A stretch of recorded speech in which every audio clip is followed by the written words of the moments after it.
الشیطان الرجیم بسم اللہ الرحمن الرحیم. ذرا اونچا. عزیزان گرامی قدر، سلام و رحمت.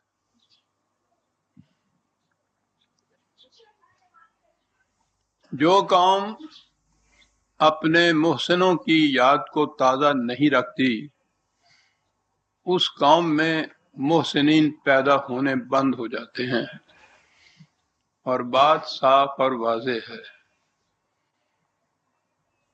محسنین کی یاد تازہ رکھنے سے مراد یہ ہے کہ ان کی جلیل القدر خدمات، ان کا ایثار، ان کی صداقت، ان کی جرأت و بے باکی کے کارنامے قوم کی آنے والی نسل کے سامنے رکھے جائیں، تاکہ یہ چیزیں ان کے لیے اسی قسم کی خدمات سر انجام دینے کا جذبہ محرکہ بنے. اگر یہ باتیں ان کے سامنے نہ آئیں تو ان کے پیش نظر کوئی ماڈل ہی زندگی کا نہیں ہوتا. ہمارے اس دور میں محسنین کی صف میں 3 شخصیتیں سر فہرست نظر آئیں گی: سر سید علامہ اقبال، قائد اعظم علیہ الرحمہ. آج 30 دسمبر 1983 کا یہ اجتماع قائد اعظم کے یوم پیدائش کے اس سلسلے میں منعقد ہوا ہے. اور جیسا کہ آپ کو معلوم ہے، قائد اعظم اور تحریک پاکستان تو توأم ہیں، ایک ہی حقیقت کے 2 پہلو، ایک ہی سکے کے 2 رخ. اس لیے ان کے ذکر میں تو پاکستان کی تحریک کی پوری داستان ساتھ آ جاتی ہے. جیسا کہ آپ کو معلوم ہے، میرے آج کے خطاب کا عنوان ہے منزل انہیں ملی جو شریک سفر نہ تھے. لیکن جیسا کہ آپ دیکھیں گے کہ بات اس سے بھی ذرا آگے چلی جائے گی. یہی نہیں کہ منزل انہیں ملی جو شریک سفر نہ تھے، بلکہ منزل پہ وہ قابض ہو گئے یا مدعی ہیں اس کے ملکیت کے کہ جو اس راستے میں شروع سے آخر تک مسلسل اور پہم رکاوٹیں کھڑی کرتے چلے گئے، جنہوں نے پوری تحریک پاکستان کے زمانے میں اس کی ایڑی سے چوٹی تک کی مخالفت کی، ہر ممکن کوشش کی کہ یہ ناکام رہ جائے. اس لیے شریک سفر کی بات ہی نہیں ہے، اس منزل میں یہ تو رہزن تھے. یہ داستان بڑی جانگداز اور دل سوز ہے، اور میں اسے سینے پر پتھر رکھ کر آپ کو سنا رہا ہوں. ہم اپنی روداد کیا سنائیں، ہیں اس میں کچھ واقعات ایسے اگر کوئی دوسرا سناتا ہم ہی سمجھتے اسے فسانہ. جیسا کہ میں اکثر کہا کرتا ہوں، ہماری بد نصیبیوں اور محرومیوں میں ایک چیز یہ بھی ہے کہ تحریک پاکستان کی کوئی مستند تاریخ ہمارے پاس نہیں ہے. بہرحال ابھی کچھ لوگ شاخ خزاں دیدہ کے زرد پتوں کی طرح موجود ہیں. انہی میں سے یہ ہیج متاں بھی ہے کہ جو کچھ میں پیش کرتا ہوں وہ میرے ذاتی تجربہ اور مشاہدہ پر مبنی ہوتا ہے، اور یہ حسن اتفاق تھا کہ میں نے ان چیزوں کو طلوع اسلام کے فائل میں منضبط بھی کر دیا. آنے والا مورخ اس دور کی تاریخ مرتب کرنا چاہے گا تو اسے طلوع اسلام کے فائلوں میں بڑا مستند مواد مل جائے گا. اس میں کبھی کوئی بات غلط نہیں لکھی گئی، اور ہمیشہ حوالوں کے ساتھ لکھی گئی جو حوالے حقیقت پر مبنی ہوتے ہیں.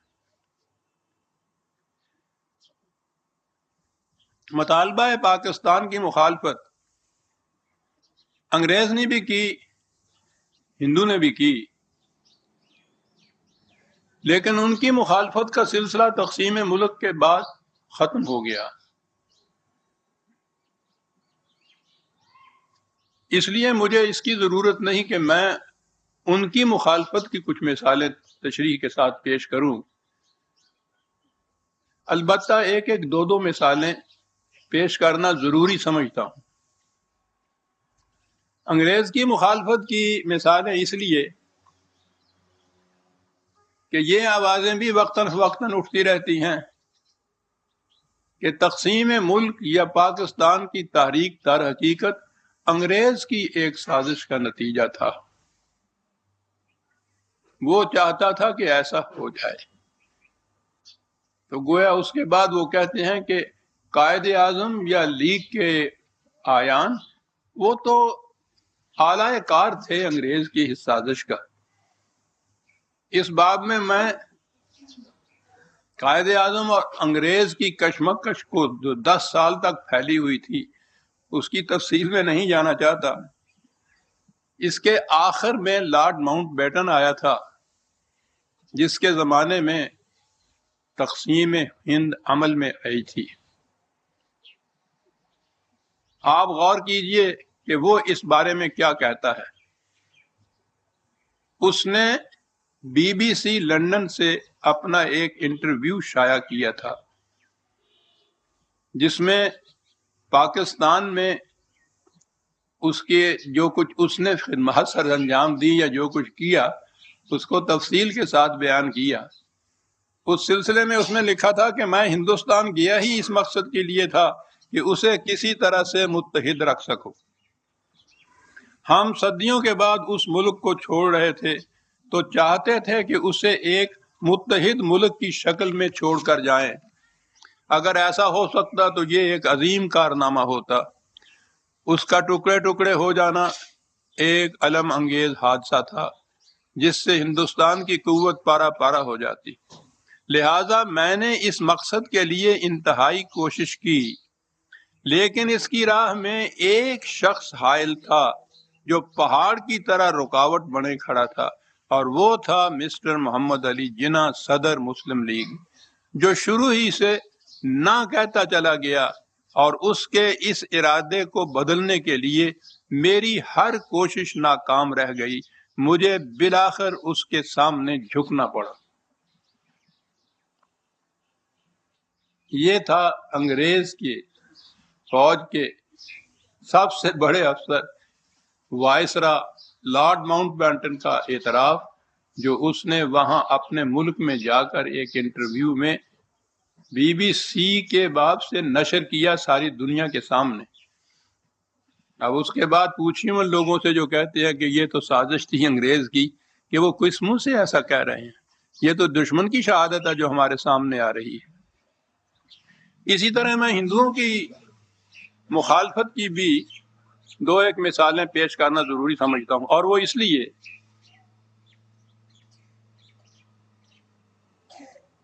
کہ کہا یہ جاتا ہے کہ قائد اعظم پاکستان کو اسلامی مملکت نہیں بنانا چاہتے تھے، سیکولر اسٹیٹ بنانا چاہتے تھے، جس میں مذہب کو ریاست یا مملکت کے ساتھ کوئی واسطہ نہیں ہوتا۔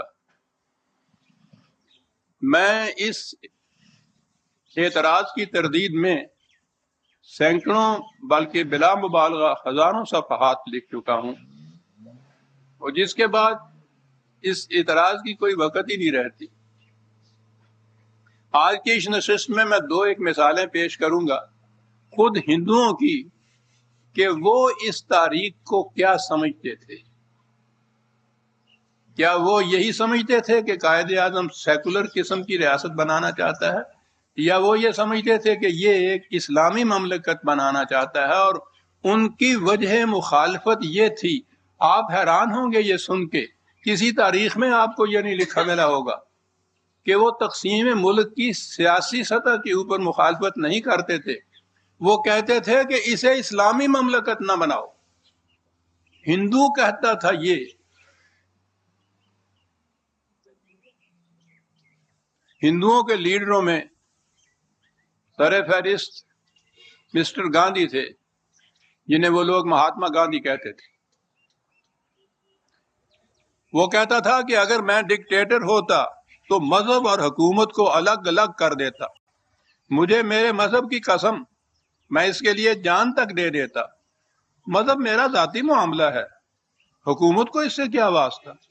حکومت کا منصب یہ ہے کہ وہ تمہاری دنیاوی ضروریات کا خیال رکھے، مذہب سے اس کا کوئی واسطہ نہیں۔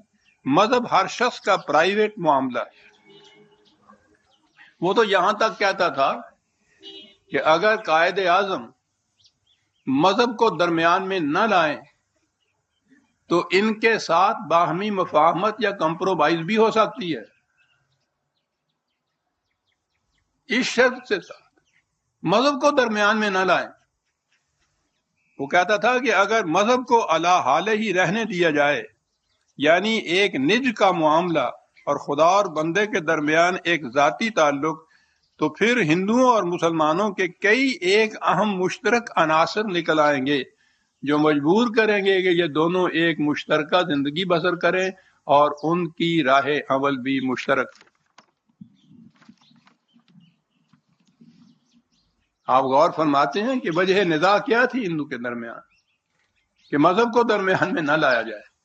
اگر قائد اعظم اسے سیکولر اسٹیٹ ہی بنانا چاہتے تھے تو یہ تو سوال ہی پیدا نہیں ہوتا تھا۔ سیکولر کے تو معنی ہی نہیں ہے کہ اس میں مذہب کو نہ لایا جائے، وہ تو چاہتا یہ تھا، کہتا یہ تھا۔ 1941 میں، نومبر 1941 میں لدھیانے میں ایک اکھنڈ بھارت کانفرنس منعقد ہوئی تھی، جس کے صدر اس زمانے کے کانگریس کے بہت بڑے لیڈر مسٹر منشی تھے۔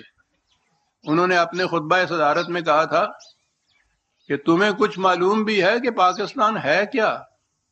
نہیں معلوم تو سن لیجئے کہ پاکستان سے مفہوم یہ ہے کہ مسلمانوں کو اس کا حق حاصل ہے کہ وہ ملک کے ایک یا ایک سے زیادہ علاقوں میں اپنے لیے ایسے مسکن بنا لیں جہاں طرز حکومت قرآنی اصولوں کے سانچے میں ڈھل سکے، جہاں اردو ان کی قومی زبان بن سکے۔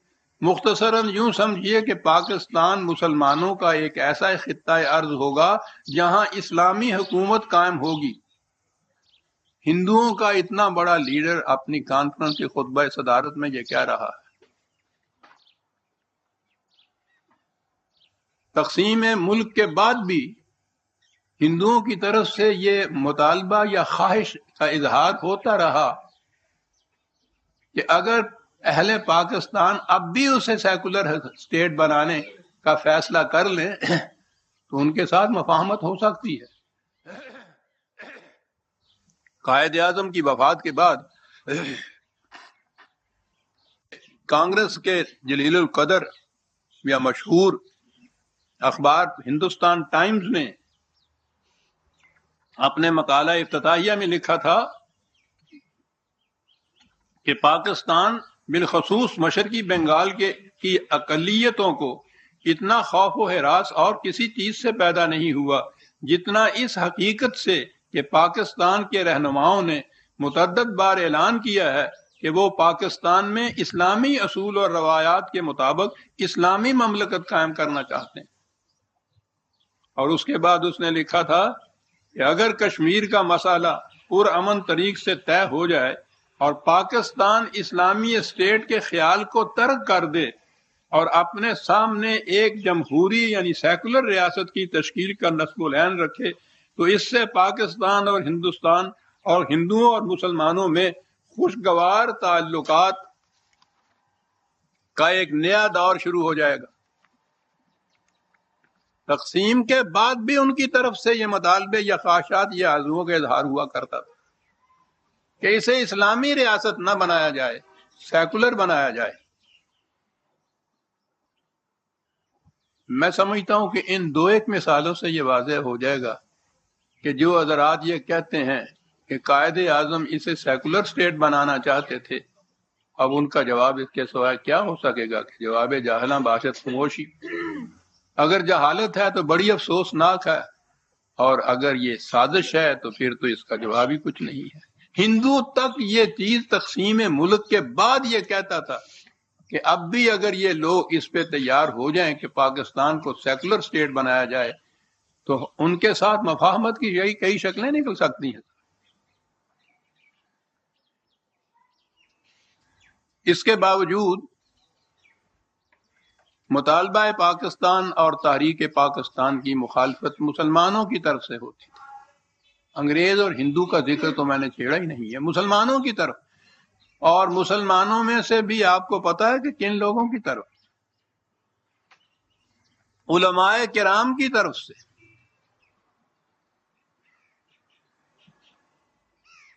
میں نے عرض کیا ہے کہ ہماری قوم کا نوجوان طبقہ جس نے اس دور کو دیکھا نہیں ہے، نہ اس کے سامنے تاریخ ہے، وہ ان حقائق سے واقف ہی نہیں ہے، نہ اسے کچھ بتایا جاتا ہے یہاں. یہ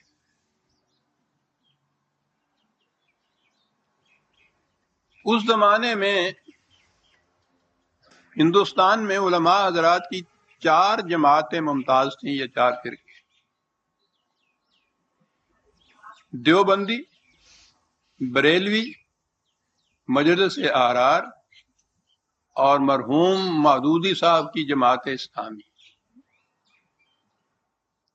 دیوبند مذہبی حلقے میں سر فہرست.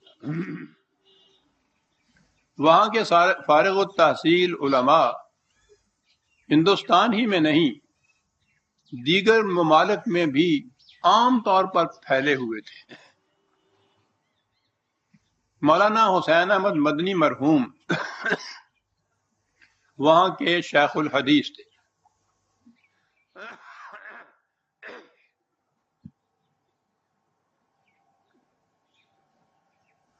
ایک استاد کی حیثیت سے ہی نہیں بلکہ وہ بیعت بھی لیتے تھے. وہ ان کے مرشد طریقت بھی تھے. لاکھوں کی تعداد میں یہ علماء حضرات ان کے شاگرد تھے یا ان کے مرید تھے. یہ تھا ان کا مقام. اور اس کے ساتھ ہی پھر دیوبند کے دیگر حضرات بھی، مفتی کفایت اللہ، مولانا احمد سعید. اور جو اب بات میں کہنے لگا ہوں آپ کے لیے بھی وجہ حیرت ہوگی، اور وہ یہ کہ جب 1935 میں قائد اعظم یہاں آئے اور انہوں نے تحریک پاکستان کا آغاز کیا تو سب سے پہلا مرحلہ 1937 میں الیکشن کا تھا. وہ اس دعوے کی پہلی اینٹ تھی جس میں یہ بتایا جانا مقصود تھا کہ ہندوستان کا مسلمان اپنے آپ کو ایک الگ قوم سمجھتا ہے، مسلم لیگ کو اپنی نمائندہ جماعت، قائد اعظم کو اپنا نمائندہ لیڈر تصور کرتا ہے. اس الیکشن میں پہلی دفعہ یہ ثابت کیا جانا مقصود تھا. قائد اعظم نے اس کے لیے ایک سینٹرل پارلیمانی الیکشن بورڈ بنایا تھا.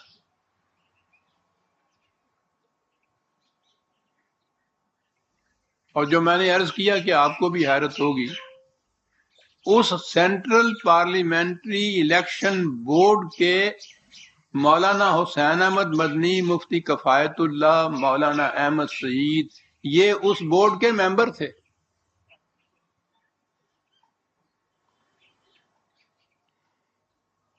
پھر یہ اس سے الگ ہوئے. کیوں الگ ہوئے؟ میری زبان سے نہیں. مرزا ابو الحسن اصفہانی مرحوم کو 1 ہی سال ہوا ان کا انتقال ہوا. ان کی ایک کتاب ہے Quaid Azam as I knew ہم، بڑی ہی عقیدت اور خلوص کے ساتھ لکھی ہوئی کتاب. اس میں انہوں نے اس حادثہ فاجعہ کی تفصیل بڑے ہی جانگداز انداز میں بیان کیا. انہوں نے لکھا ہے، غور سے سنیے عزیزان ایمان، کہ یہ فراقم بینی و بینکم کا مرحلہ ایسا ہے تاریخ میں یاد رہے گا. یہ تینوں حضرات بلکہ دیوبندی حضرات جو تھے یہ اس بورڈ کے ممبر تھے. اس نے لکھا ہے کہ پارلیمانی بورڈ کے اجلاس میں بہت سی تقریریں ہوئیں.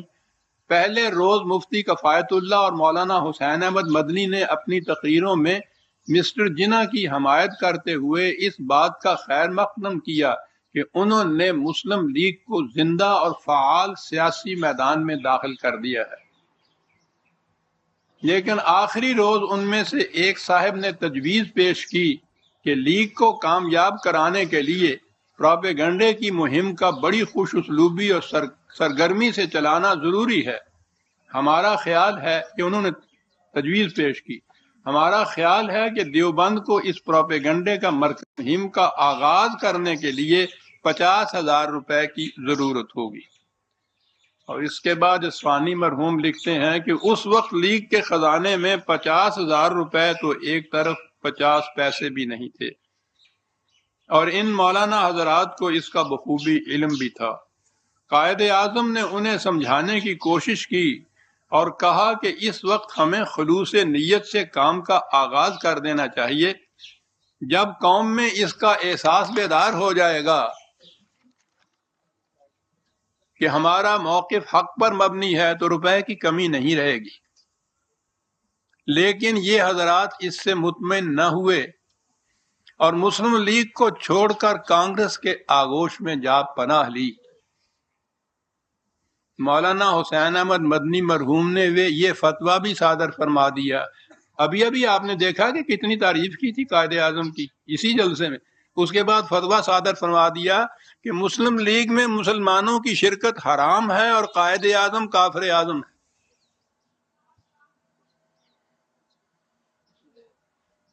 بعض حقیقتیں افسانوں سے بھی زیادہ تعجب انگیز ہوتی ہیں، اور میرا خیال ہے کہ آپ مجھ سے متفق ہوں گے کہ یہ حقیقت انہی حقیقتوں میں سے ہے جو ابھی میں نے کہا ہے کہ اگر کوئی دوسرا سناتا ہم ہی سمجھتے اسے فسانہ۔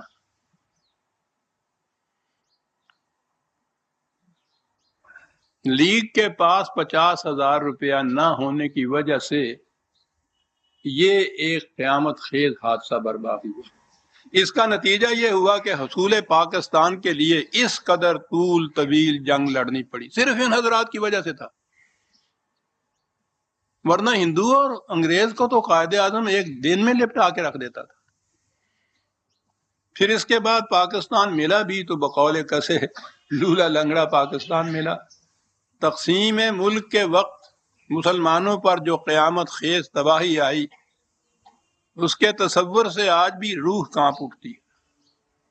اور تشکیل پاکستان کے بعد اب تک یہ مملکت جس کشمکش میں گرفتار چلی آ رہی ہے، یہ سب اس 50,000 روپے کا کفارہ ہے جو قوم ادا کر رہی ہے، اور اس کے باوجود اسے معافی نہیں مل رہی۔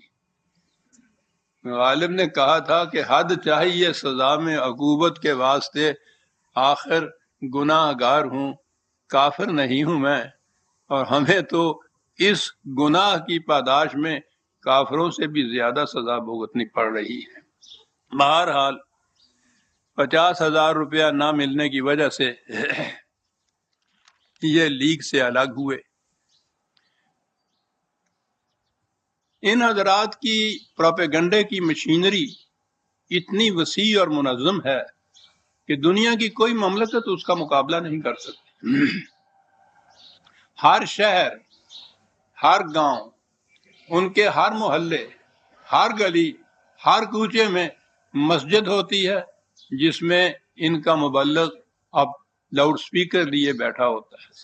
مسلسل مطالبات، ایک بات جو ان کے مرکز سے نکلے بیک وقت ملک کے کونے کونے اور گوشے گوشے میں گونج اٹھتی، اور اس کے لیے نہ ان کو کوئی اشتہار چھپوانے پڑتے ہیں، نہ کانفرنسیں منعقد کرنی پڑتی ہیں، نہ کوئی اخراجات برپا کرنے پڑتے ہیں، اور یہ مسلسل پروپیگنڈا جاری رہتا۔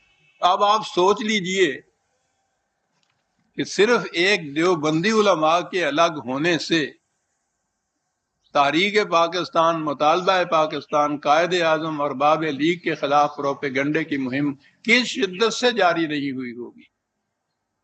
میں عرض کر رہا تھا کہ میں ان میں سے ہوں جس کا یہ ذاتی تجربہ ہے اور مشاہدہ، میں بیچ میں تھا اس تاریخ کے، بلکہ یہ جو محاذ تھا علماء حضرات کا وہ میرے ہی سپرد تھا۔ طلوع اسلام جاری اسی مقصد کے لیے ہوا تھا۔ ان سے کہا جاتا تھا کہ یہ مطالبہ اسلامی مملکت کے لیے ہے، اسلام کے تحفظ کے لیے ہے، تو آپ اس کی مخالفت کیوں کرتے ہیں؟ یہ فرماتے تھے کہ ہندوستان میں اسلام پر کون سی قیامت ٹوٹ پڑے گی جو اس کے لیے ایک جداگانہ مملکت کی ضرورت لاحق ہو گئی ہے۔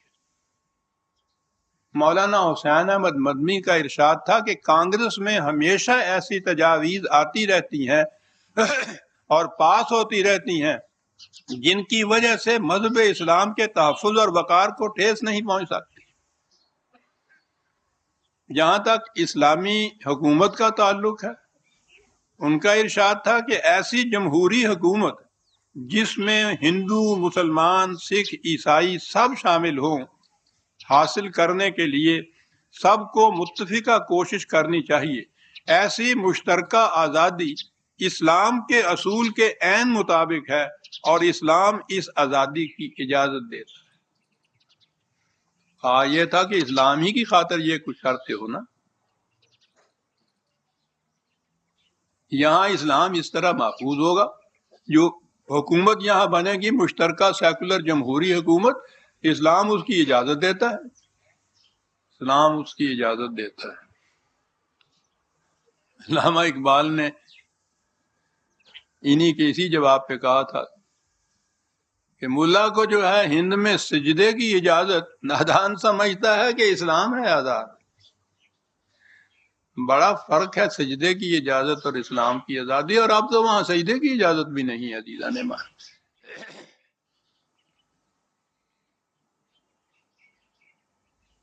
اب سوچئے کہ جب وہاں مثلا یہی علماء دیوبند کے یہ اکابرین اس طرح مخالفت کرتے تھے اس مطالبے کی، تو ان کے تلامذہ اور ان کے مرید اور ان کے معتقدین ان کی تائید میں کہاں تک نہ جاتے۔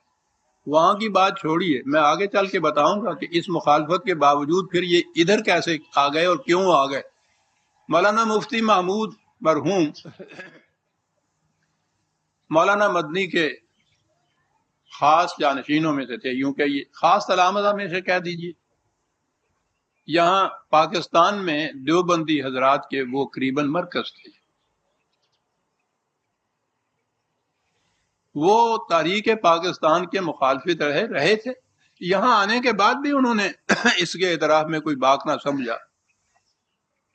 اخبار نوائے وقت میں اپنی ایک اشاعت میں یہ لکھا تھا کہ قومی اتحاد کے سربراہ مولانا مفتی محمود اپنے خصوصی انٹرویو میں یہ کہہ چکے ہیں کہ وہ متحدہ ہندوستان میں زیادہ صوبائی خود مختاری میں مسلمانوں کا مفاد بہتر طور پر سمجھتے تھے، اس لیے تحریک پاکستان کے مخالف تھے۔ اس زمانے کے جمعیت العلماء پاکستان کے ایک سینئر نائب صدر مولانا سید محمود شاہ گجراتی نے ایک پریس کانفرنس میں کہا تھا کہ مولانا مفتی محمود نے خود پی این اے کے ایک اجلاس میں کہا تھا کہ وہ پاکستان کو قائم کرنے کے گناہ میں شامل نہیں تھے۔ یہ آگے چل کے بات آئے گی کہ اس گناہ میں تو شامل نہیں تھے، لیکن اس گناہ کی نتیجے میں جو مال غنیمت ملا تھا اس میں تقسیم کے لیے سب سے اولین صف کے اندر کھڑے تھے۔ بہرحال یہ بات آگے چل کے آئے گی، اس کے گناہ میں شامل نہیں تھے۔ اب سوچئے آپ حضرات کہ اس کی مخالفت کس شدت سے وہاں نہ ہو رہی ہوگی جو اس کو گناہ اور مفتی صاحب نے تو فرما دیا تھا کہ قائد اعظم کافر اعظم ہے، اس میں شریک ہونا کفر ہے۔ یہ دیوبندی حضرات تھے۔ دوسرا وہاں کا فرقہ بریلوی حضرات کا، ان کا دعویٰ یہ ہے کہ مسلمانوں کا سواد اعظم انہی پر مشتمل ہے۔ آج پاکستان میں ان کے نمائندہ مولانا نورانی صاحب ہیں۔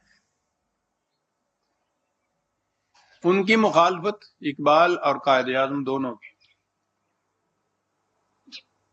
ان کے فرقے کی اس زمانے کی شائع شدہ ایک کتاب ہے تجانب اہل السنت عن اہل الفتنہ۔ اس میں وہ علامہ اقبال کے خلاف صفحات پر صفحات سیاہ کرنے کے بعد لکھتے ہیں کہ ڈاکٹر صاحب کی زبان پر ابلیس بول رہا ہے، ان کے مذہب کو سچے دین اسلام کے ساتھ واسطہ ہی کیا ہو سکتا ہے۔ اور قائد اعظم کے متعلق ارشاد ہے بحکم شریعت مسٹر جینا اپنے ان عقائد کفریہ قطعیہ یقینیہ کی بنا پر، اردو میں تو مجھے پتہ نہیں کیا کہتے ہیں، پنجابی کہتے ہیں کچیچیاں لے لے کے گاتے.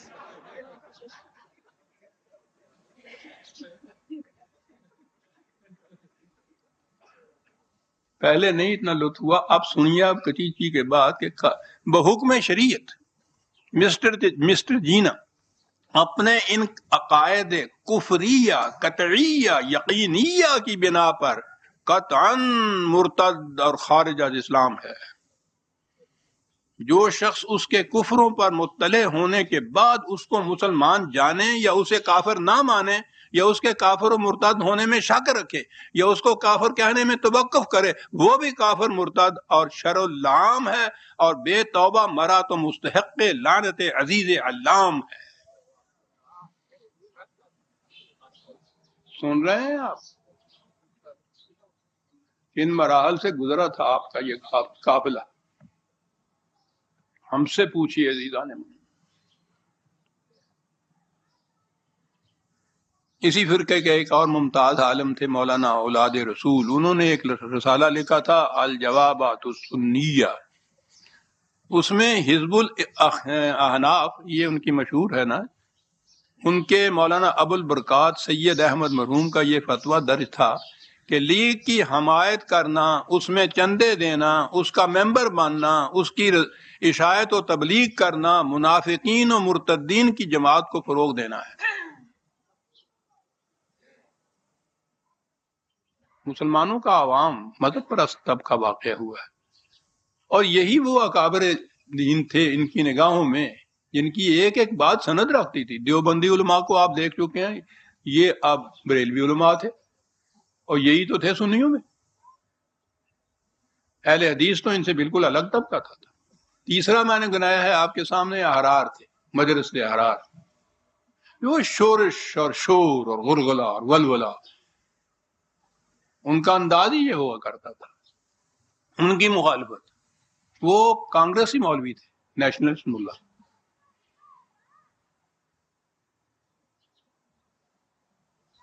قائد اعظم نے ایک پارسی نژاد خاتون سے شادی کی تھی، اگرچہ اس سے پیشتر طے ہو گیا تھا معاملہ شادی کا. قائد اعظم کی شرط یہ تھی کہ وہ پہلے اسلام قبول کرے پھر شادی کی جا سکے گی. اس نے اسلام قبول کیا، مسجد میں نکاح ہوا اسلامی طریقے کے مطابق. ملک بھر کے اخباروں میں اس کا شہرہ چرچا ہوا، تصویریں تک شائع ہوئی. لاہور کے سول ملٹری گزٹ تک میں بھی اس کی اشاعتیں ہوئیں. اور مجلس احرار کے ایک شاعر تھے مولانا مظہر علی اظہر، انہوں نے ایک شعر کو عام کیا کہ ایک کافرہ کے واسطے اسلام کو چھوڑا، یہ قائد اعظم ہے کہ ہے کافر اعظم.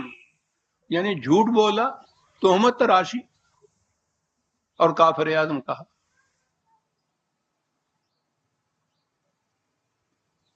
اسی مجلس احرار نے ایک ریزولیشن آپ نے یہاں پاس کیا تھا، 1946 تک کی بات ہے یہ، کہ یہ اجلاس ایک بار پھر اعلان کرتا ہے کہ مسلم لیگ کی قیادت قطعی غیر اسلامی ہے.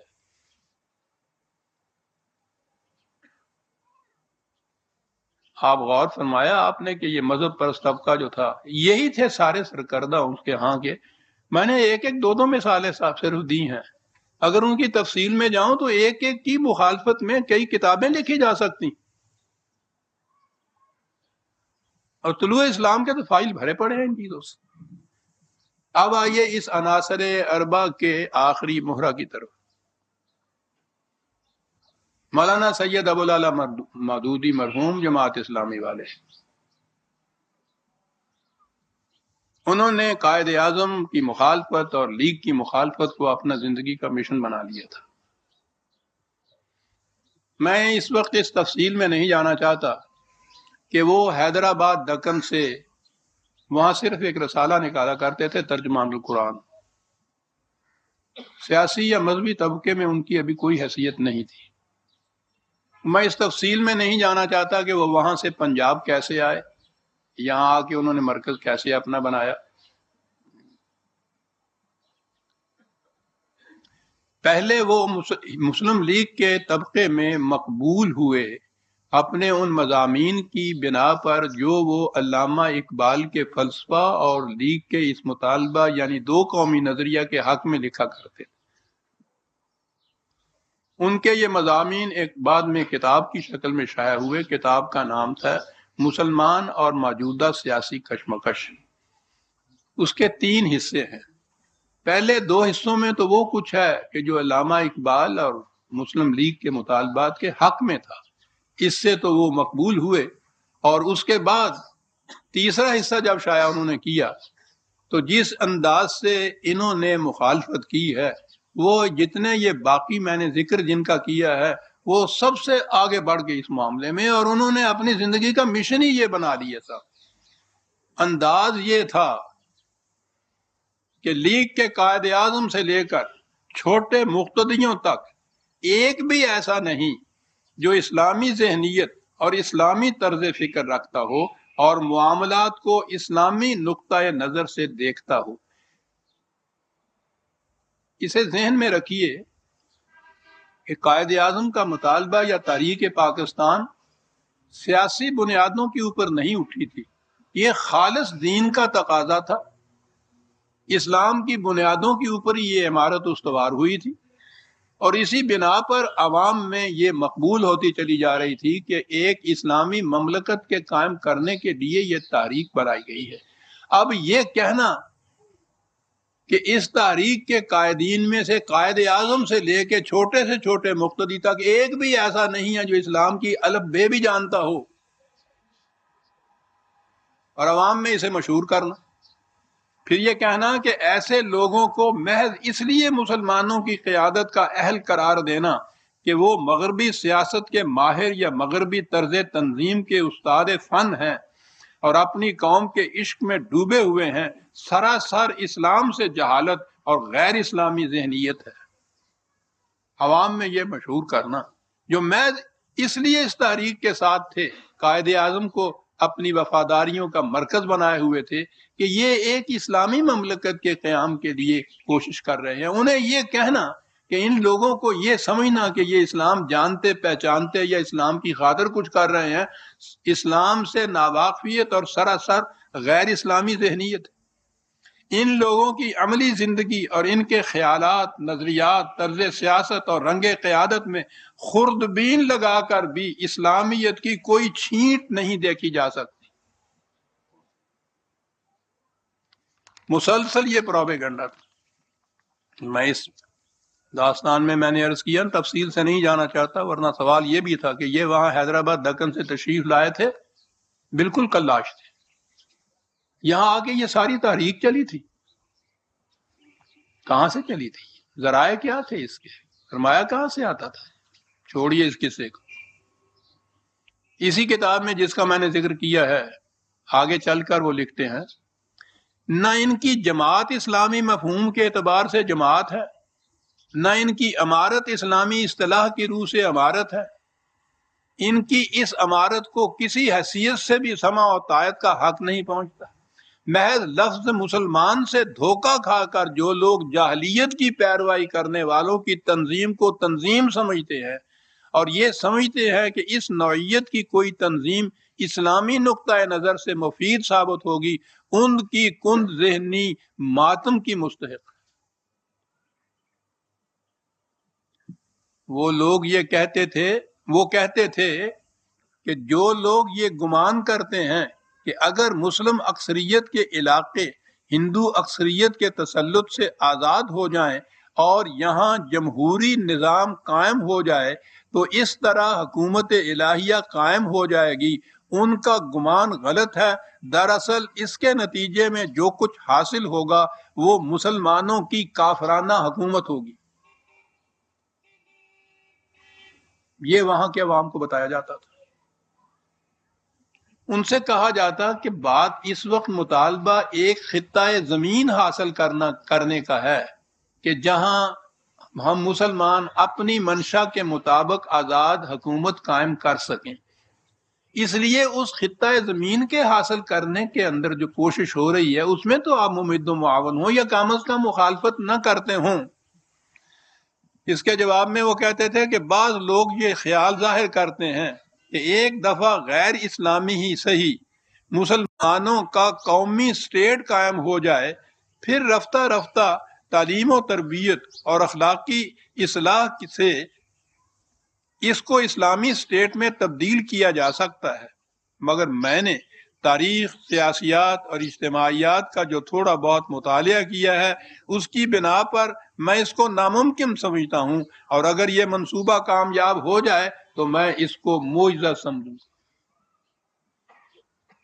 ان سے کہا کہ اس تحریک سے یا اس مطالبہ سے کہ ملک میں ایک الگ خطہ زمین ایسا مل جائے جس میں مسلمان آزاد حکومت قائم کر لیں۔ وہ کہتے تھے مسلمان ہونے کی حیثیت سے میرے لیے اس مسئلے میں کوئی دلچسپی نہیں کہ ہندوستان میں جہاں مسلمان کثیر التعداد ہیں وہاں ان کی حکومت قائم ہو جائے۔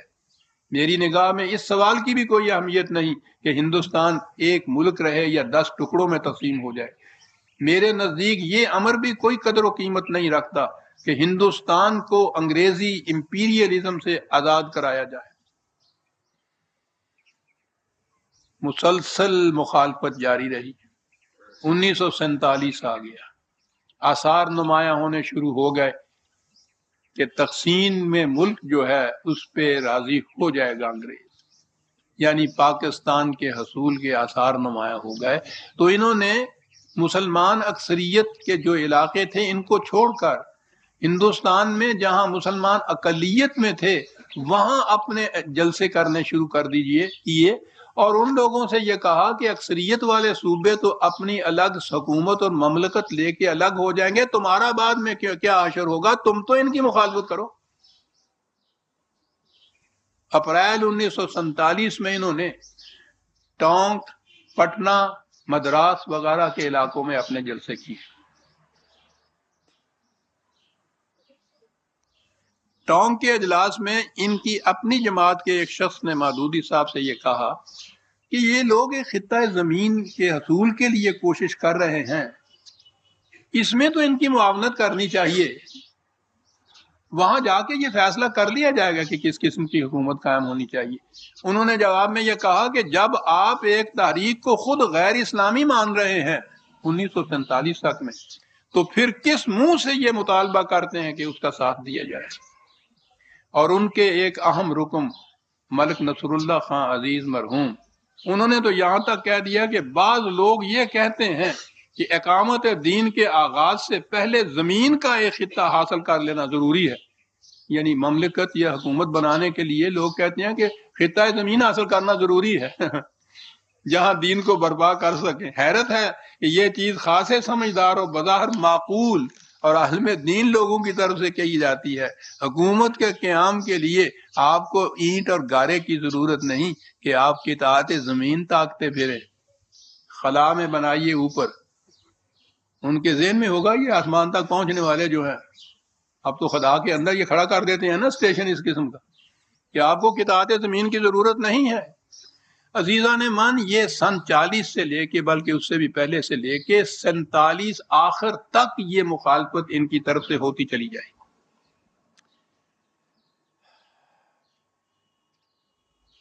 آپ کو اس کی حیرت ہوگی کہ جب وہاں اتنا لیگ اور قائد اعظم اور اقبال کی طرف سے اسلام اور اسلام کے لیے مملکت کا ذکر ہوتا تھا تو یہ حضرات اس کی مخالفت کیوں کرتے تھے؟ اس کی وجہ بڑی صاف ہے۔ اسلام اور اسلام کے تصور میں ایک بنیادی فرق تھا۔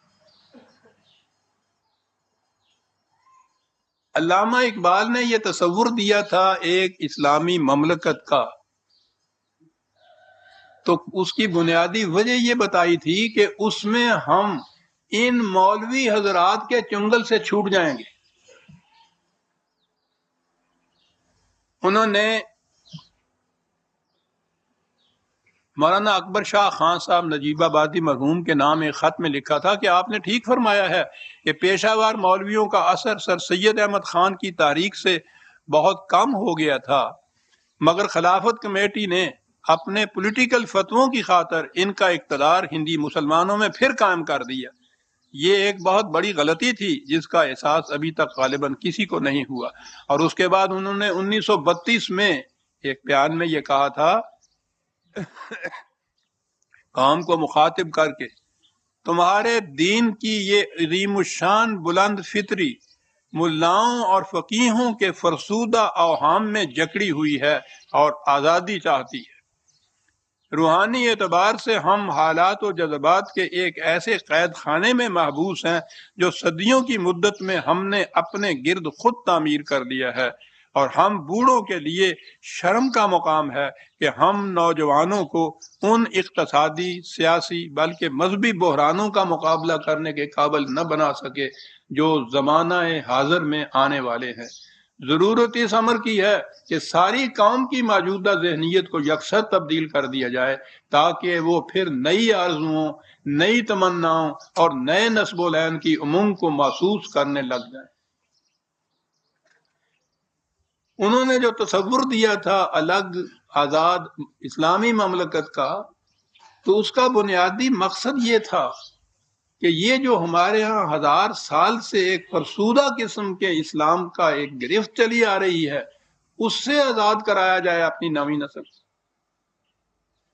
اور قائد اعظم نے تو، اقبال تو پھر بھی اس کو ایک فلسفیانہ سے انداز میں بیان کر رہے تھے، اور اقبال کا پورا کلام آپ دیکھیے، ملا کے خلاف انہوں نے جو کچھ لکھا ہے وہ ایک ضخیم ایک کتاب تیار ہو سکتی ہے اس۔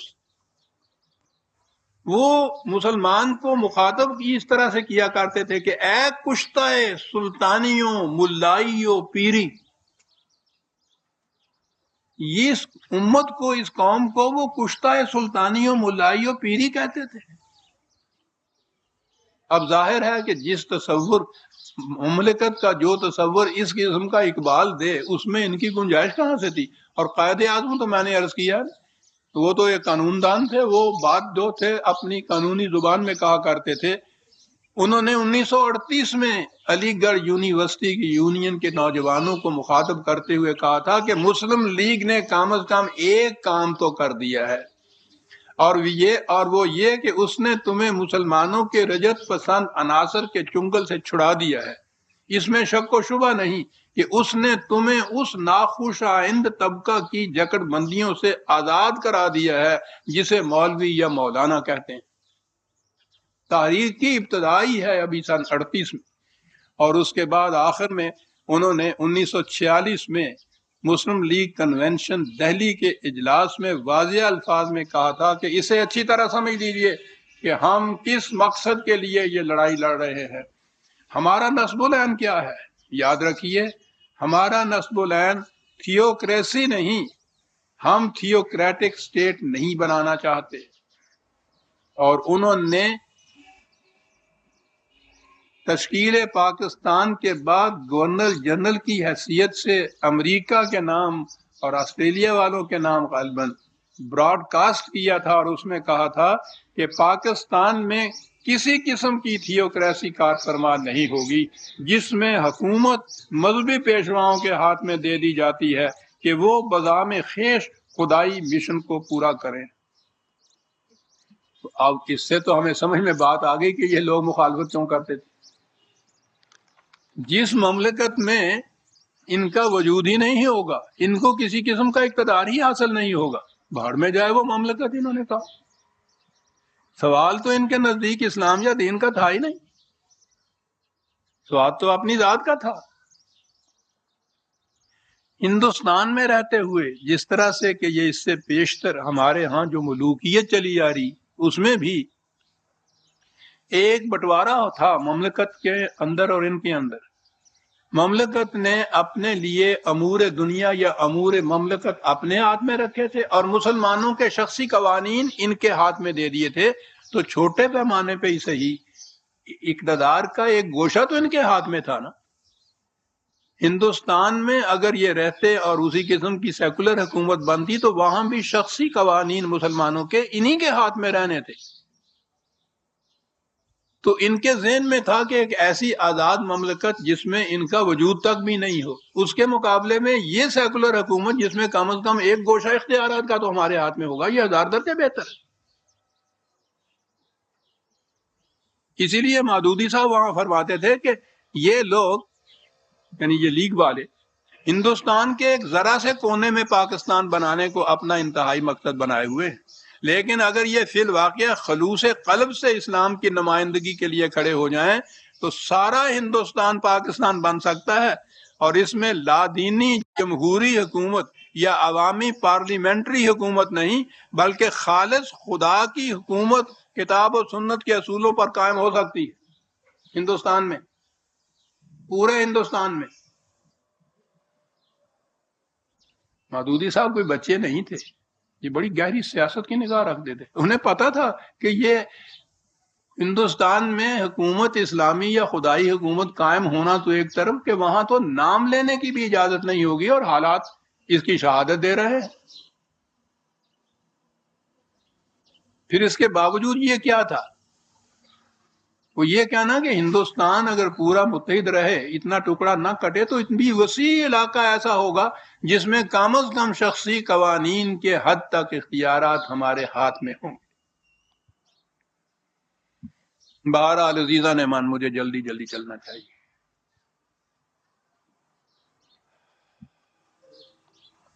پاکستان بن گیا،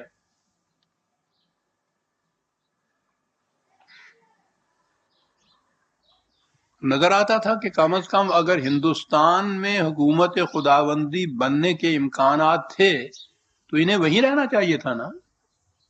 اس قسم کی کافرانہ حکومت کے لیے آنا یہاں، جو انہوں نے خود کہا تھا مسلمانوں کی کافرانہ حکومت، اس کے مقابلے میں تو وہاں بہرحال وہ کہہ رہے تھے نا کہ اس کے امکانات زیادہ ہیں، تو وہاں رہنا چاہیے تھا۔ یہ سب سے پہلے یہاں آدم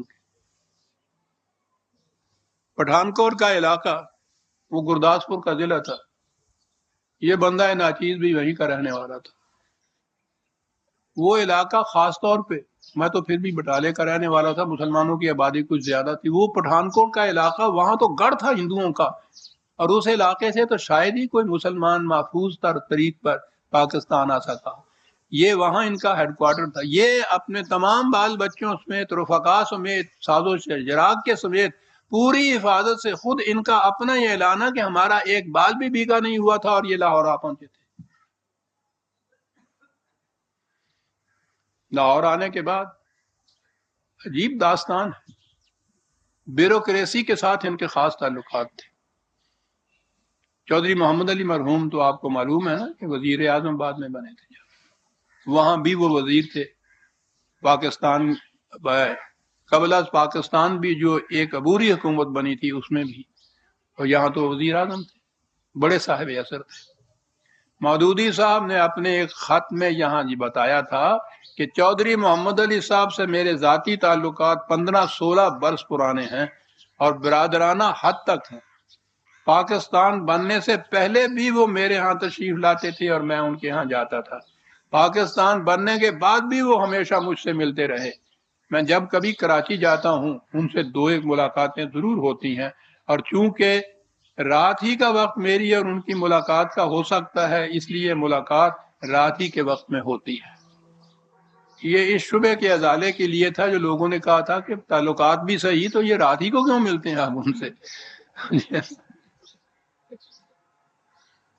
شاعر یہ نہیں تھے، ورنہ سیدھی بات ہے کہ تمہاری ساری شاعری شب وصال کہتی ہے، روزے وصال کبھی نہیں کہتی، تو مجھ پہ اعتراض کیوں کیا جاتا ہے؟ بہرحال اب چودھری صاحب جو شخص تھے، میں تو ان کے کلیگ کیا، دفتر میں ہم ساتھ تھے، ان کی وجہ سے بیوروکریسی کے جتنے بھی لوگ یہاں مسلمان آئے تھے ان سب کے ساتھ ان کے تعلقات وابستہ ہو گئے۔ آتے ہی انہیں ریڈیو کے اوپر ان کی تقاریر کا ایک سلسلہ شروع ہو گیا۔ سوچیے عزیزان من، جو آخری دم تک اپریل 1947 تک یہ کہتے تھے کہ یہ غیر اسلامی تحریک ہے اور اس کا ساتھ دینا، اس کی تائید کرنا یہ کافرانہ فعل ہے، آتے ہی ریڈیو اسٹیشن سے ان کی تقاریر کا سلسلہ شروع ہو گیا، اور پاکستان کے کئی بڑے بڑے شہروں میں ان کے جلسے ہونے شروع ہو گئے، اور یہاں آ کر بھی انہوں نے، یہ آئے اس لیے تھے، ان کی نگاہ، سیاسی نگاہ بڑی دور رس تھی۔ اقبال تو پہلے ہی وفات پا چکے تھے، قائد اعظم کے متعلق انہیں معلوم تھا کہ وہ آخری زندگی کے دن گن رہے ہیں بیچارے۔ اس کے بعد انہیں معلوم تھا کہ اس قد و قامت کا کوئی بھی ایسا لیڈر ان میں موجود نہیں ہے جو ہماری مخالفت کر سکے یا ہمارے راستے میں روڑے اٹکا سکے. لیکن اس کے باوجود جب تک 4 دن بھی جو قائد اعظم یہاں زندہ رہے، سنیے یہ ان کے متعلق کیا کہتے تھے. یہاں پہنچ کے پاکستان میں قائد اعظم گورنر جنرل تھے یہاں کے. ان کے رسالہ ترجمان القرآن کا پہلا پرچہ جون 48 میں شائع ہوا تھا. اس میں انہوں نے تحریک پاکستان وغیرہ کی، ہندوستان کی سیاسی تحریک پر تبصرہ کیا تھا بڑا طول طویل، اور آخر میں لکھا تھا یہ بحث ان سب لوگوں کا منہ کالا کر دینے والی ہے جنہوں نے پچھلے ربع صدی میں ہماری سیاسی تحریکوں کی قیادت فرمائی ہے. منہ کالا کر دینے والی. اور اس کے بعد اگلا پرچہ 48 اگست کے پرچے میں انہوں نے یہ لکھا تھا، پوری کی پوری جماعت اسلامی تحریک پاکستان کے موافقین جتنے تھے ان کے متعلق یہ ساری جماعت بازیگروں سے پٹی پڑی تھی جنہوں نے عجیب کلا بازیاں کھا کر دنیا کو اپنی سیرت اور کھوکھلے اخلاق کا تماشا دکھایا اور اس قوم کی رہی سہی عزت بھی خاک میں ملا دی جس کے وہ نمائندہ بنے ہوئے تھے.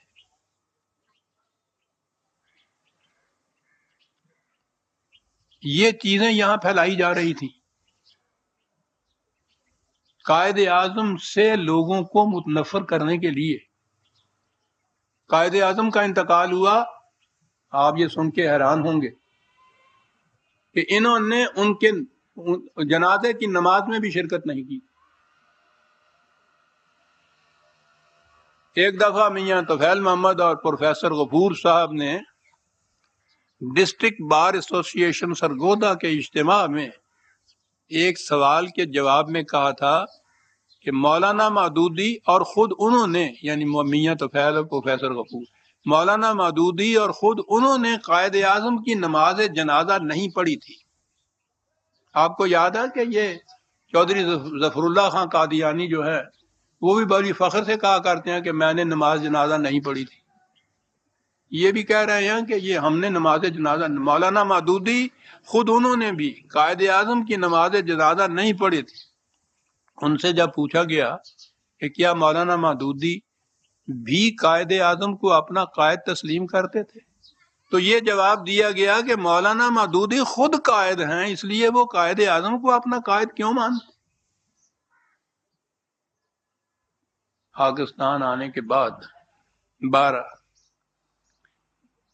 آپ کو شاید یاد ہوگا کہ مولانا مودودی خود ان کے کہنے کے مطابق علامہ اقبال کی دعوت پر یہاں آئے تھے ان کے مشن کو پورا کرنے. انہوں نے قائد اعظم کی، انہوں نے اقبال کی نماز جنازہ میں بھی شرکت نہیں کی تھی.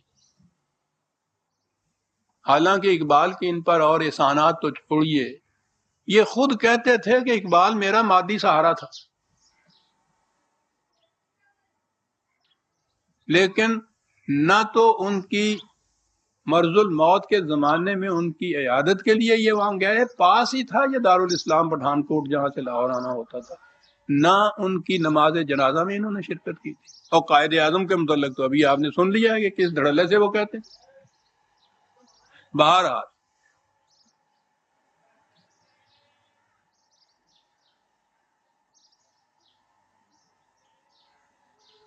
اب یہاں پہنچنے کے بعد کیا کہنا شروع کیا، اس پہ ایک دفعہ پھر نظر ثانی کر دیجئے، ذہن میں اس کو تازہ کیجئے کہ آخری لمحے تک مخالفت کی، جہاں پہنچنے کے بعد بھی یہ کچھ کہا، اور جب اس طرح سے اپنے یہاں پاؤں جما لیے تو کہا کہ ہم نے مسلمانوں کے قومی تحفظ کے لیے کوشش کی. ہم نے چہ دلاور است دزدے کے بکف چراغ دارد. کم از کم دیوبندی یا بریلوی حضرات نے یہ نہیں کہا تھا یہاں آنے کے بعد کہ ہم نے پاکستان بنانے کے لیے کوشش کی.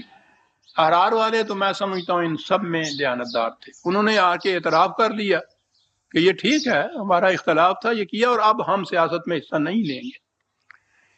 یہ فرما رہے ہیں کہ ہم نے مسلمانوں کے قومی تحفظ کے لیے کوشش کی، تو اس لیے نہیں کہ دوسری قوموں کی طرح اس قوم کا بھی امتیازی وجود قائم رہے، بلکہ صرف اس لیے کہ یہ قوم دنیا میں حق کی شہادت ادا کرنے کے لیے زندہ رہے۔ ہم نے ایک آزاد مملکت کا قیام چاہا،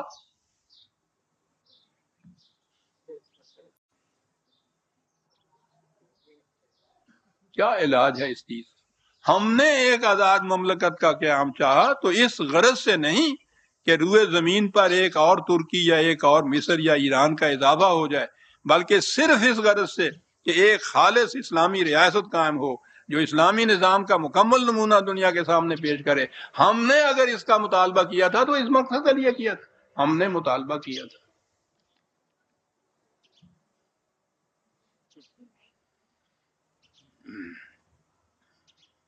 معاف رکھیے گا، بتا ہوں کچھ تکلیف ہو جاتی ہے۔ اب یہاں آنے کے بعد اگلی ٹیکنیک یہ تھی کہ کوئی ایسی صورت پیدا کی جائے کہ یہ حکومتیں از خود اسلامی قوانین مرتب نہ کر سکیں، ان کی محتاجی رہے۔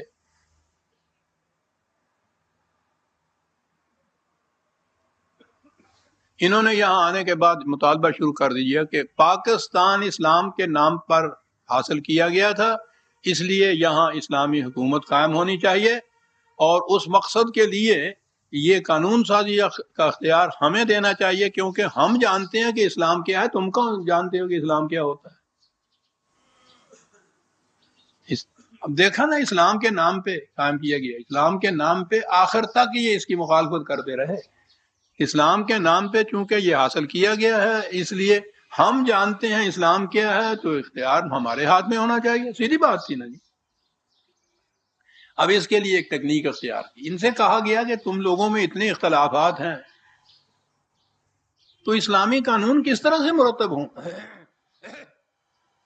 انہوں نے 1951 میں ایک کانفرنس منعقد کی جس میں مختلف فرقوں کے 31 علماء شامل تھے، اور اس میں انہوں نے ایک ریزولوشن یا منشور شائع کیا جس میں یہ کہا گیا کہ مملکت کے قوانین کتاب و سنت کے مطابق مرتب کیے جائیں۔ نہایت معصومانہ سے التباس ہے، بڑا سادہ سا دل کو لگتی ہوئی بات کہ واقعی کتاب و سنت کے مطابق ہونا چاہیے۔ یہ جانتے تھے کہ کتاب و سنت کے مطابق کوئی ضابطۂ قوانین پبلک لاز کا ایسا نہیں بن سکتا جو سب فرقوں کے نزدیک متفق علیہ ہو۔ سب فرقوں نے اس پہ دستخط بھی کیے۔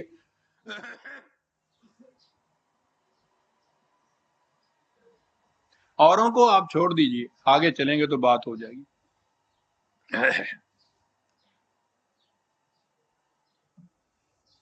یہ پاس کرنے کے بعد ملک میں کہنا شروع کر دیجئے کہ دیکھیے اب اختلافات تو مٹ گئے نا، سب نے متفقہ طور پر یہ مطالبہ پیش کر دیجئے۔ اب فرمائیے آپ کو کیا اعتراض ہے اب اسلامی قوانین بنانے کے لیے؟ بڑے زور شور سے یہ اختلافات مٹ گئے اس ریزولیشن کے بعد کہ سب نے کہہ دیا کتاب و سنت کے مطابق۔ ان کہنے والوں میں بہرحال اوروں کو چھوڑ دیجئے، مودودی صاحب سر فہرست تھے، مفتی محمود دیوبند حلقے کے نمائندہ تھے، دونوں ہی برابر کے قوی۔ سنیے اختلافات کیسے مٹے۔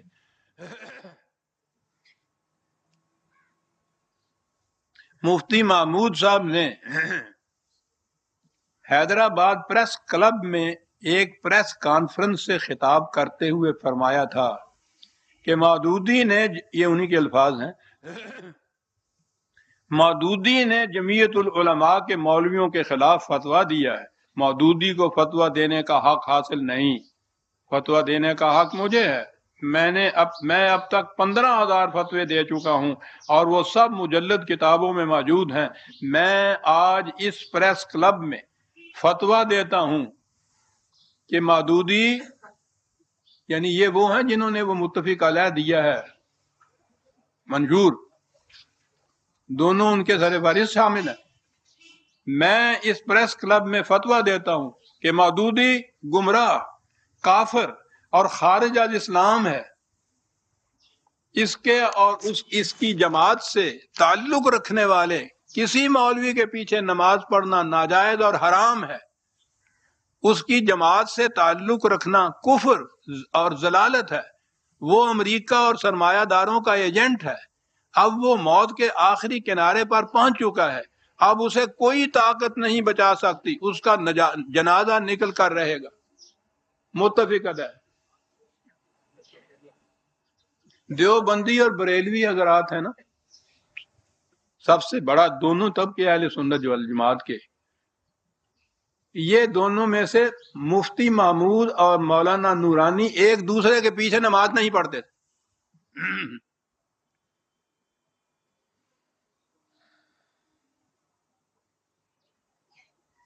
آپ کو شاید تو واقعات میں یہاں کئی دفعہ دہرا چکا ہوں، یہاں چودھری ظہور الہی مرحوم کی کوٹھی میں وہ واقعہ ہوا۔ پی این اے کی جب یہ متحدہ محاذ میں نظام مصطفیٰ کا محاذ چلایا ہوا تھا تو اس میں یہاں اکٹھے ہوئے تھے نا، رمضان کا مہینہ تھا، روزے کا وقت، افطاری کے لیے جمع ہوئے تھے، افطاری تو اکٹھے کی، اور اس کے بعد جب اذان ہوئی مغرب کی تو مولانا مفتی اپنے ٹولے کو لے کے ایک طرف ہو گئے، مولانا نورانی دوسری طرف، اسی لان کے اندر دو جگہ نماز پڑھی۔ اور مولانا نورانی نے تو صدر پاکستان سے بڑے جرت سے یہ کہا تھا کہ انہوں نے کہیں ان سے کہہ دیا کہ ہمیں یہ معلوم کر کے خوشی ہوئی ہے کہ آپ سب مولویوں کے پیچھے نماز پڑھ لیتے ہیں۔ کہنے لگے کیا کہہ رہے ہیں آپ، کسی نے تو امت تراشی ہے، جھوٹ کہا ہے آپ سے، ہم تو کعبے کے امام کے پیچھے بھی نماز نہیں پڑھتے۔ کیا بات ہے، متفق علیہ ہیں قانون سازی میں۔ یہ حضرات 20 سال تک یہ مودودی صاحب وغیرہ زور دیتے رہے کہ کتاب و سنت کی بنا پہ بناؤ، نہیں بنایا تو ہر حکومت کے خلاف یہ کہ لا دین ہے، ملحد ہیں، بے دین ہے۔ ہم نے فارمولہ بھی دے دیا ہے، پھر بھی یہ نہیں بناتے، بدنیت ہیں۔ اور 20 سال کے بعد 1970 میں کہا کہ کتاب و سنت کی روح سے، یہ میں نہیں کہہ رہا، عزیزان من مودودی صاحب کہہ رہے ہیں، کتاب و سنت کی روح سے پبلک لاز کا کوئی ایسا ضابطہ قوانین مرتب نہیں ہو سکتا جو تمام فرقوں کے نزدیک متفق طور پر اسلامی قرار پا سکے۔ بنواؤ۔ اعلان کیا اور اپنی جماعت میں ریزولیشن پاس کرایا، حکومت سے کہا کہ کتاب و سنت کے مطابق قانون بناؤ۔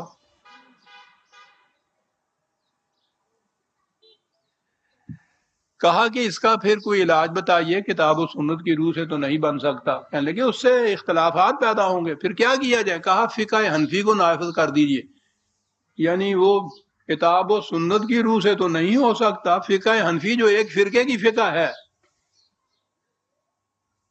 اس میں جو فقہ کے قائل نہیں ہے اہل حدیث وغیرہ، وہ سرے سے ہی اس کے منکر ہیں۔ اور فقہ حنفی تو جو 4 امام ان کی الگ الگ فقہ ہیں، ان میں سے ایک فرقے کی فقہ ہے کہ فقہ حنفی جو ہے اس کے مطابق قانون بنا۔ اب اس کے خلاف آوازیں بلند ہونی شروع ہو گئی۔ شیعہ حضرات نے تو بہرحال ان کی تو فقہ ہی الگ ہے، سنیوں میں سے بھی اہل حدیث نے اس کی بڑی سخت مخالفت کی، جن کو فقہ حنفی سے اختلاف تھا ان کو مخالفت کی، تو مخالفت شروع ہو گئی، بن ہی نہیں سکتا۔ ان سے کہا گیا کہ صاحب یہ تو اس سے اور مشکل پیدا ہو گئی، یہ مینڈکوں کی پنساری جو ہے یہ تولے گا کون؟ کوئی سمجھ میں بات آئی؟ مینڈکوں کی پنساری کیسے تول سکتے ہیں آپ؟ ان سے پوچھا گیا کہ کیا کیا جائے یہاں، کہنے لگے بات تو بڑی آسان ہے، تم خواہ گھبرا گئے۔ وغلا کی ایک کانفرنس انہوں نے منعقد کی تھی سن 76 میں، اس کانفرنس میں انہوں نے کہا میں واضح طور پر یہ کہنا چاہتا ہوں کہ اسلامی قوانین کا نفاذ اگر ہو سکتا ہے تو صرف اس طرح ہو سکتا ہے کہ جن لوگوں کے ہاتھ میں اقتدار ہے ان کو اقتدار سے ہٹایا جائے، اور ملک کا اقتدار ان لوگوں کے ہاتھ میں منتقل ہو جو اسلام کو جانتے بھی ہیں، دل سے مانتے بھی ہیں، اور اس کے احکام کو نافذ کرنے کا ارادہ بھی رکھتے ہیں۔ ایسے لوگ موجود ہیں، اور جس روز ان کے ہاتھ میں اقتدار آئے گا اس کے دوسرے دن اسلامی احکام نافذ ہو جائیں گے۔ انگریزی محاورہ کے مطابق بلی تھیلے سے باہر آ گئے۔ لیجئے صاحب، سن 40 سے آج تک یہاں تک پہنچنا تھا۔ اب اس کے بعد اقتدار کے انتقال کے لیے ایک مہم شروع ہوگی۔ وہ مہم چل تو رہی تھی اپنے پاؤں پہ ہی، بدقسمتی سے اس زمانے کے مسٹر بھٹو نے ایک تقریر کر دی. مشترکہ اجلاس تھا وفاقی پارلیمن اور سینٹ کا. قائد اعظم کے برتھ ڈے کی تقریب تھی. قائد اعظم کے برتھ ڈے کی تقریب تھی 21 دسمبر 1976 کو. بھٹو نے کچھ عجیب موڈ میں تھا, بڑی بے وقت تقریر تھی وہ. انہوں نے ایوان اسمبلی میں سامنے قائد اعظم کا قد آدم فوٹو لٹک رہا تھا. اس فوٹو کو مخاطب کر کے بڑے ڈرامائی انداز میں کہا, اے قائد اعظم, مجھے معلوم ہے کہ جہاد پاکستان کے دوران آپ کا سینہ کس کس قسم کے تیروں اور نشتروں سے چھلنی کیا گیا. انگریز نے آپ کو مغرور کہا, یہ بات قابل فہم تھی کیونکہ آپ نے اس کے سامنے جھکنے سے انکار کر دیا تھا. آپ اس کی شان و شوکت سے کبھی محروم نہیں ہوئے. کانگریسی لیڈروں اور ان کے متبعین نے آپ کو ضدی کہا, یہ بات بھی قابل فہم تھی کیونکہ آپ ان کے دام فریب میں نہیں پھنستے تھے.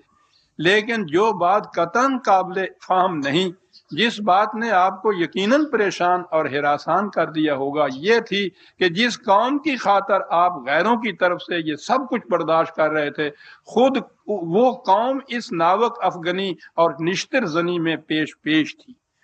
اس کے بعد انہوں نے بتایا کہ فلاں صوبے کے مسلمانوں نے کیا کیا اور فلاں علاقے کے مسلمانوں نے کیا کیا, اور اس کے بعد کہا کہ سب سے بڑی ستم ظریفی یہ ہے کہ یہ مولوی اور مولانا حضرات بھی آپ کے پیچھے پنجے جھاڑ پڑ گئے. اس کے بعد اس نے کہا کہ ان میں ایک ایسا شخص بھی تھا جو آپ کے خلاف کہتا تو وہی کچھ تھا, لیکن کہتا تھا نسبتاً نکھری ہوئی اجلی زبان میں, اور میں اس کی اس زمانے کی تحریروں سے کچھ اقتباسات پیش کر رہا ہوں. اور پھر انہوں نے مودودی صاحب کی یہی کتاب, جس کا حوالہ میں نے دیا ہے, مسلمان اور موجودہ سیاسی کشمکش حصہ سوم, اس میں سے انہوں نے انگریزی زبان میں اقتباسات جو پڑھنے شروع کیے ہیں, وہ اتنے اقتباسات تھے کہ وہ مسلم پاکستان ٹائمز کی ایک اشاعت کے 2-2.5 کالموں کے اندر وہ سمائے تھے. اس انداز سے انہوں نے وہاں وہ تقریر کی. ارباب فکر و نظر کا اسی زمانے میں خیال تھا کہ یہ غلطی کر گیا یہ شخص, ایسے وقت میں یہ تقریر نہیں کرنی چاہیے تھی, چنانچہ اس نے اس انتقال اقتدار کی تحریک کو برق رفتار کر دیا, اور وہ تحریک نظام مصطفیٰ کی شکل میں ہمارے سامنے آ گئی. ساری دنیا کو یہی معلوم ہے کہ وہ نظام مصطفیٰ قائم کرنے کے لیے تھی. میں یہ کہتا رہا تھا, لیکن مجھے تو پہلے سے میرے خلاف تو 1000 علماء نے فتویٰ دے رکھا تھا, 1-2 نے نہیں. مجھے یہ فخر حاصل ہے 1000 علماء کا متفقہ بدلا. ہاں جی, وہ جو کہا تھا اکبر الہ آبادی نے کہ سب ہو چلے ہیں اس بت کافر ادا کے ساتھ, رہ جائیں گے رسول ہی بس اب خدا کے ساتھ. میں نے یہ کہا تھا کہ یہ نظام مصطفیٰ والی بات, یہ لوگ اکٹھے نماز نہیں پڑھ سکتے تو اکٹھا نظام کیسے قائم کریں گے. کون سنتا تھا گالیاں. اور ابھی اگلے دنوں, کل کی بات ہے, یہ جولائی 1986 میں مفتی طفیل صاحب نے یہ کہا ہے کہ وہ ہمارا اتحاد جو پی این اے کا تھا وہ ایک شخص کو اقتدار سے ہٹانے کے لیے تھا, جس کے بعد وہ پارا پارا ہو گیا, نظام مصطفیٰ وغیرہ کچھ نہیں تھا. خود یہ کہہ رہے ہیں صاحب. 83 سوری, میں غلطی کر گیا, آپ کا شکریہ. یہ روزنامہ جنگ لاہور کی 26 جولائی 1983 کی اشاعت میں شائع ہوا ہے ان کا بیان. یہ وہ کچھ نہیں تھا, ڈگڈگی تھی, ایک شخص کو اقتدار سے ہٹانے کے لیے تھا. وہ ساری تاریخ ہماری, وہ ہٹ گیا اقتدار سے, ہمارا اتحاد پارا پارا ہو گیا.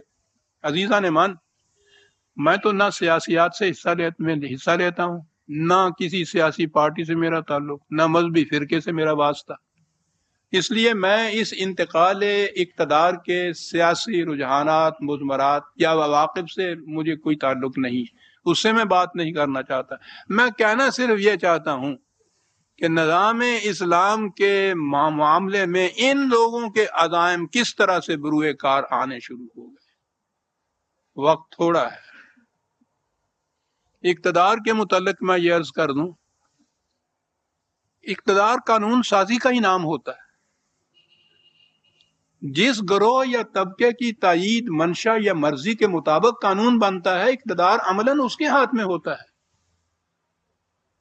اب اس انتقال اقتدار کے بعد مملکت کا اقتدار عسکری نظام کے تابع آ گیا، فوجی حکومت کے پاس آ گیا، لیکن اس دوران میں جتنے اسلام کے نام پہ قوانین نافذ ہوئے ہیں وہ سب کے سب ان کے قوانین ہیں مولوی حضرات کے۔ اب اس کے فرق یہ پڑا کہ پہلے ان کے یہی فیصلے فتووں کی حیثیت رکھتے تھے کہ جس کا جی چاہے مانے، جس کا جی چاہے نہ مانے۔ اب وہی فتوے قانون کی حیثیت سے نافذ ہونے شروع ہو گئے، جس میں کسی کے لیے مجالس غنی نہیں ہو سکتا۔ مملکت کا قانون ہے، مملکت بھی پھر مارشل لا کا قانون۔ تو وہ بات جو وہاں اقبال کہہ رہا تھا کہ ایک مملکت ہم اس لیے حاصل کر رہے ہیں کہ ان لوگوں سے پیچھا چھڑایا جائے۔ قائد اعظم نے بار بار اعلان کیا کہ وہاں تھیوکریسی نہیں ہوگی، تھیوکریٹک نظام نہیں ہوگا۔ اسلام کو تو چھوڑیے کہ اس اسلامی مملکت میں تو وجود ہی نہیں ہوتا مذہبی پیشوائیت کا۔ وہ تو مملکت اسلامی ہوتی ہے، خود مملکت قانون وضع کرتی ہے، نافذ کرتی ہے۔ خود اقبال اور قائد اعظم کے تصور میں جس قسم کی مملکت تھی یہ اس کے ہی خلاف تھا۔ الرغم انہوں نے کہا تھا کہ یہ نہیں ہوگا، اور انہوں نے یہ چیز کہی کہ ہم کر کے دکھائیں گے۔ جو تم بنانا چاہتے ہو اسلامی مملکت وہ نہیں بنے گی، اسلام کی مملکت نہیں بنے گی، تھیوکریسی والی مملکت بنے گی۔ اور اس کا عملی طریق جو ہے وہ اس انداز سے بروئے کار آنا شروع ہو گیا۔ مجھے ان احباب کے اقتدار سے بھی کچھ مخاصمت نہیں۔ میرے لیے جو چیز وجہ سوہان روح ہو رہی ہے عزیزان من، میں پھر عرض کر دوں کہ میں سن 1930 کا پاکستانی ہوں جب علامہ اقبال نے اس کا اعلان کیا تھا الہ آباد میں۔ میں نے 10 سال تک قائد اعظم کی قیادت میں اپنے امکان بھر اس تحریک کے اندر حصہ لیا۔ یہ حصہ تھا میرا ان مولوی صاحبان کے محاذ کو روکنے کا۔ مجھے یہ سعادت حاصل ہے۔ مجھے جس چیز کا خطرہ ہے وہ یہ کہ یہ جس قسم کا اسلام یہ حضرات نافذ کر رہے ہیں، ہماری نئی نسل کا نوجوان اس سے برگشتہ ہی نہیں متنفر ہو رہا ہے۔ اس سے نہیں ہو رہا، وہ نفس اسلام سے ہی متنفر ہو رہا ہے، کیونکہ کہا یہ جاتا ہے اسے کہ یہی ہے اسلام۔ تو اس سے یہ کیفیت اس کے اندر پیدا ہو رہی ہے۔ میرے پاس آتے ہیں یہ نوجوان بیچارے، میں محسوس کر رہا ہوں کہ ان کی ذہنیت کس طرف اور ان کی نگاہ کدھر چلی جا رہی ہے۔ وہ اسلام سے متنفر اور برگشتہ ہوتے چلے جا رہے ہیں۔ کمیونزم اپنا آغوش وا کیے بیٹھی ہے، اس کے لیے اس قسم کا نوجوان کا طبقہ جو ہے وہ تو ہر وقت اس کو خوش آمدید کہتی ہے۔ صاحب خطرہ یہ ہے کہ اگر یہ چیز اسی طرح سے رہی، جس قسم کے اسلام سے بچانے کے لیے یہ مملکت وجود میں لائی گئی تھی، وہ اسلام اگر اسی طرح سے مولوی حضرات کا یہاں نافذ رہا، جس میں نہ دین ہے نہ اس کے اندر عقل و تدبر ہے، تو یہ نوجوان طبقہ خطرہ مجھے یہ ہے کہ یہ کمیونزم کے آغوش میں چلا جائے۔ آپ غور فرمائیے کہ میرے جیسے ایک شخص کے لیے، جس کے لیے قرآنی مملکت کا قیام ایمان کی حیثیت رکھتا تھا، عمر گزر گئی سن 30 سے 83۔ عزیزان من سوچیے تو صحیح، اقبال کی کشبرداری کا بھی سعادت حاصل، قائد اعظم جیسی شخصیت کی شفقت بھی مہربانی، اس تحریک میں اتنا حصہ بھی لیا، اور اس کے بعد آج یہ کچھ میں اپنی آنکھوں سے دیکھ رہا ہوں۔ آپ سوچ لیجئے کہ یہ خطرہ میرے لیے کس قدر باعث سبحان روح ہوگا، وقت ہو گیا۔ کس قدر حسین تھا وہ خواب جو ہم نے دیکھا، اور کس قدر بھیانک ہوگی اس کی یہ تعبیر جس کا میں نے ابھی ذکر کیا ہے۔ خواب تو لوٹائے نہیں جا سکتے، خدا کرے کہ اس کی اس قسم کی بھیانک تعبیر دیکھنے کا وقت نہ آئے۔ ربنا تقبل منا انک انت السمیع العلیم۔ یہ تھے عزیزان من وہ لوگ جس کو میں نے کہا تھا کہ منزل انہیں ملی جو شریک سفر نہ تھے۔ شریک سفر ہی نہیں، بات تو آپ نے تو دیکھ لیا کہ جنہوں نے آخر تک اتنی مخالفت کی تھی اس کی، آج آپ دیکھ لیجئے، یہ تھا ان کی سیاست کا انداز کہ آہستہ آہستہ یہ کچھ کرتے ہوئے اس مقام تک آج پہنچ گئے ہیں کہ عملاً اقتدار، قانون سازی کا اقتدار عملاً ان کے ہاتھ میں آ رہا ہے صاحب۔ ربنا تقبل منا انک انت السمیع العلیم۔ آپ احباب کا شکریہ کہ آپ نے اس سکوت و سکون سے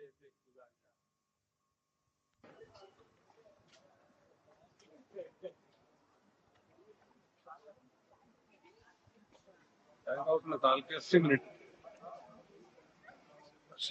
60 90 کی بجائے 80 منٹ بڑا اچھا ہو گیا۔ وہ میں نے وہ 1.5 گھنٹے کا ہی رکھا تھا۔